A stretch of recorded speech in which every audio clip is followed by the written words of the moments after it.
Hello, Assalamu alaikum. Welcome back to my channel. അപ്പോൾ ഇന്നും ഒരു ചിക്കൻ റെസിപ്പിയാണ്. നമ്മുടെ നാടനല്ല, കാസർഗോഡ് സ്റ്റൈൽ പള്ളിക്കറിയാണ് ഇന്ന് ഉണ്ടാക്കുന്നത്. പള്ളിക്കറി എന്ന് പറയുന്നത് പള്ളിയിൽ നിന്ന് കിട്ടുന്ന ഒരു കറി തന്നെയാണ്. ഈ സ്വലാത്ത് അങ്ങനെയുള്ള കാര്യങ്ങൾക്കൊക്കെ പള്ളിയിൽ നിന്ന് വാട്ടിപ്പത്തിലും ഈ ഒരു കറിയുമാണ് കിട്ടുക. കറി എന്ന് പറയാൻ പറ്റൂല, ഇത് കാണുമ്പോൾ നമുക്കൊരു തോരൻ ടൈപ്പ് ചിക്കൻ തോരനൊക്കെ നമ്മൾ ഉണ്ടാക്കുന്നില്ലേ, അതേപോലെ ഉള്ളതാണ്. ഈ ഏരിയയിൽ, നമ്മുടെ ഈ മാഹി ഏരിയയിലൊന്നും ഇല്ല. അപ്പം കാസർഗോഡ് കാരി തന്നെ ഉണ്ടാക്കുന്നത് നമുക്ക് വീഡിയോയിൽ കാണാം.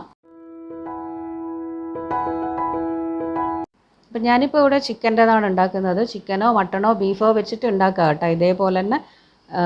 അപ്പം ചിക്കൻ ആദ്യം ഒരു ചെറിയൊരു ഗ്രേവി ഉണ്ടാക്കണം. അതിനായിട്ട് ഞാനിപ്പോൾ ഒരു കുക്കറാണ് എടുത്തത്. അതിലേക്ക് കുറച്ച് ഓയിൽ ഒഴിച്ച് കൊടുത്തിട്ട് ഒരു വലിയ ഉള്ളി അരിഞ്ഞിട്ടങ്ങ് ചേർത്ത് കൊടുക്കാം. നന്നായി ഒന്നങ്ങ് വഴറ്റിയെടുക്കണം. ഉള്ളി അത്യാവശ്യം ഒന്ന് എന്താ പറയുക, ഒന്ന് സോഫ്റ്റായിട്ട് കളറൊക്കെ മാറി വരണം, അതുവരെ ഇത് വഴറ്റിയെടുക്കണം.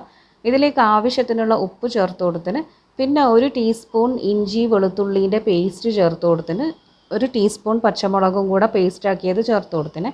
എല്ലാം കൂടെ ഇട്ട് നന്നായി ഒന്ന് മിക്സാക്കി വഴറ്റിയെടുക്കാം. ഇപ്പം ഉള്ളി അത്യാവശ്യം ഒന്ന് എന്താ പറയുക, ഒന്ന് കളറൊക്കെ മാറി വരുന്നുണ്ട്. ഇനി ഇതിലേക്ക് ഒരു വലിയ തക്കാളി അരിഞ്ഞിട്ടങ്ങ് ചേർത്ത് കൊടുക്കുന്നുണ്ട്. കുറച്ച് കറിവേപ്പില ഇട്ട് നന്നായി ഈ തക്കാളി ഒന്ന് ഉടച്ച് വഴറ്റിയെടുക്കണം. അപ്പോൾ ഞാനിപ്പോൾ ഒന്ന് ജസ്റ്റ് അടച്ച് വെക്കുന്നുണ്ട്, തക്കാളിയിൽ നിന്നൊക്കെ വെള്ളം ഇറങ്ങിയിട്ടൊന്ന് കുഴഞ്ഞ് കിട്ടാൻ വേണ്ടിയിട്ട്. ഒരു മീഡിയം ഫ്ലെയിമിലൊക്കെ ഒന്ന് അടച്ച് വെച്ചാൽ മതി. 1-2 മിനിറ്റൊക്കെ ഒന്ന് അടച്ച് വെച്ചിട്ട് പിന്നെ ഒന്ന് മൂടി തുറന്ന് നന്നായി ഒന്ന് ഇളക്കി എന്താ പറയുക, തക്കാളിയൊക്കെ ഒന്ന് നന്നായിട്ട് ഉടച്ച് കൊടുക്കണം.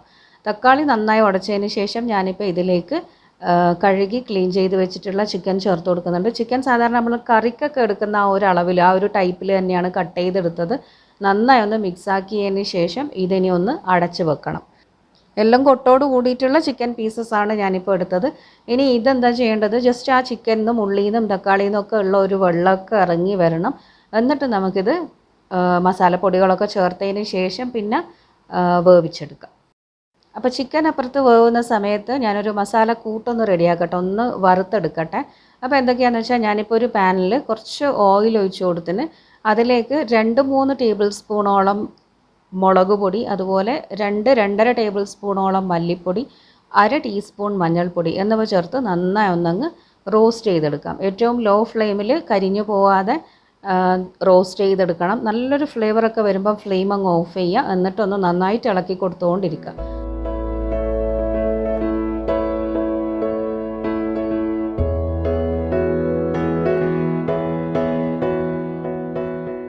എന്നിട്ട് എന്താ ചെയ്യേണ്ടതെന്ന് വെച്ചാൽ, ഞാനിപ്പോൾ എന്താ ചിക്കനിലേക്ക് ചേർത്ത് കൊടുക്കുന്നുണ്ട്. ചിക്കൻ ഇതാ കണ്ട കുറച്ച് വെള്ളമൊക്കെ ഇറങ്ങിയിട്ടുണ്ട്. ഇനിയിപ്പം ഈ ഒരു മസാല പൊടികളും കൂടെ ചേർത്തതിന് ശേഷം നന്നായിട്ട് ഇതൊന്ന് ഇളക്കി റോസ്റ്റ് ചെയ്തെടുക്കണം, നന്നായി വഴറ്റിയെടുക്കണം. എന്നിട്ട് ഇതിലേക്ക് ചിക്കൻ വേവാനായിട്ട് കുറച്ച് വെള്ളം ഞാനിപ്പോൾ ഒഴിച്ച് കൊടുക്കുന്നുണ്ട്. 1 ഗ്ലാസ് വെള്ളം ഒഴിച്ചിട്ട് ഇതൊന്ന് അടച്ച് വെക്കണം. അപ്പോൾ ചിക്കൻ ഇപ്പോൾ ഒരു 1/4 കിലോ ഉണ്ടാവും, എല്ലാം കൊട്ടോട് കൂടിയിട്ടുള്ളതല്ലേ. ഇനിയിപ്പോൾ ഇത് നന്നായി ഒന്ന് തിളച്ച് വന്നിട്ടുണ്ട്. ഇതിലേക്ക് ഉപ്പ് നോക്കിയിട്ട് ഇപ്പം ചേർത്ത് കൊടുക്കണം. കുറച്ച് ഉപ്പ് ഞാനിപ്പം ചേർത്ത് കൊടുത്തിട്ട് നന്നായി ഒന്ന് ഇളക്കിയതിന് ശേഷം ഇനി ഇതൊന്ന് അടച്ച് വെച്ചിട്ട് വേവിച്ചെടുക്കാം. ഒരു വിസിലിന് ഞാനിപ്പം കുക്കർ അടച്ചിട്ട് വേവിക്കുന്നുണ്ട്. ചിക്കനല്ല, ഒരുപാട് സമയത്തിൻ്റെ ആവശ്യമില്ല, എന്നാലും പെട്ടെന്നാവാൻ വേണ്ടിയിട്ട് ഒരു വിസിലിന് ഞാൻ കുക്കറിലാണ് വെക്കുന്നത്. അപ്പോൾ ഇത് വേവുന്ന സമയത്ത് നമുക്ക് തേങ്ങൻ്റെ ഒരു മിക്സ് റെഡിയാക്കണം. ഞാനിപ്പം ഒരു തേങ്ങ ചിരവിയതെടുത്തിന്, അതുപോലെ തന്നെ 1 ടേബിൾ സ്പൂൺ വലിയ ജീരകം, ഒരു അരമുറി വലിയ ഉള്ളീൻ്റെ ഒരു അരമുറി എടുത്തിട്ടുണ്ട്, അത് ചെറുതായിട്ട് അരിഞ്ഞത്. ഇതൊക്കെ കൂടെ ഒന്ന് നന്നായിട്ടൊന്ന് വറുത്തെടുക്കണം. അപ്പോൾ തേങ്ങ ഇത് ഫ്രീസറിൽ വെച്ചതുകൊണ്ടാണ് ഇങ്ങനെ കട്ട കട്ടയായിട്ടുള്ളത്. അത് ചൂടാവുമ്പം അത് നന്നായിട്ടൊന്ന് വിട്ട് വന്നോളും. ഇപ്പോൾ കണ്ടോ, ഏകദേശം അത് ചൂടായി കളറൊക്കെ മാറി വരുന്നുണ്ട്. ഇനിയിപ്പോൾ എന്താ ചെയ്യേണ്ടതെന്ന് വെച്ചാൽ, നമ്മൾ വറുത്തരച്ച കറി ഉണ്ടാക്കുമ്പം നല്ല ബ്രൗൺ കളർ ആവുന്നില്ലേ തേങ്ങ, അത്രയൊന്നും ആവണ്ട. അതിൻ്റെ ആ ഒരു കളർ ജസ്റ്റ് ഒന്ന് മാറി വരുമ്പം നമ്മൾ നേരത്തെ വേവിച്ച് വെച്ചിട്ടുള്ള ആ ചിക്കൻ അങ്ങ് ഇട്ട് കൊടുക്കാം. അതിൽ ഗ്രേവി ഉണ്ടെങ്കിൽ ആ ഗ്രേവിയോട് കൂടെ അങ്ങ് ഇട്ട് കൊടുക്കാം.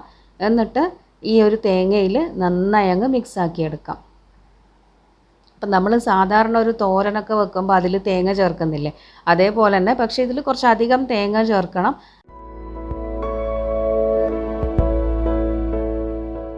ഇനിയിപ്പോൾ ഇതെല്ലാം കൂടെ നന്നായിട്ടൊന്നങ്ങ് മിക്സാക്കി എടുക്കാം.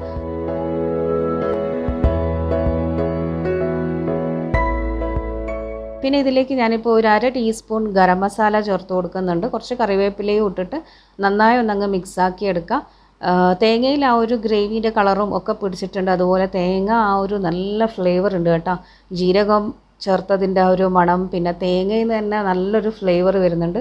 ചിക്കൻ്റെ മസാലക്കൂട്ടിൻ്റെ ആ ഒരു മണം വരുന്നുണ്ട്. എല്ലാം കൂടിയായിട്ട് നല്ല അടിപൊളിയാണ്. പിന്നെ ഇതാണ് കറി ഏകദേശം റെഡിയായി വന്നു. ഇനി ഒന്നെല്ലാം കൂടെ ഒന്ന് സെറ്റായി ഒരു 2 മിനിറ്റ് ഒന്ന് ഇങ്ങനെ ലോ ഫ്ലെയിമിൽ വെച്ചിട്ട് അങ്ങോട്ടും ഇങ്ങോട്ടും ഒന്ന് ഇളക്കി കൊടുത്തു കഴിഞ്ഞാൽ നമ്മുടെ പള്ളിക്കറി റെഡിയാവും.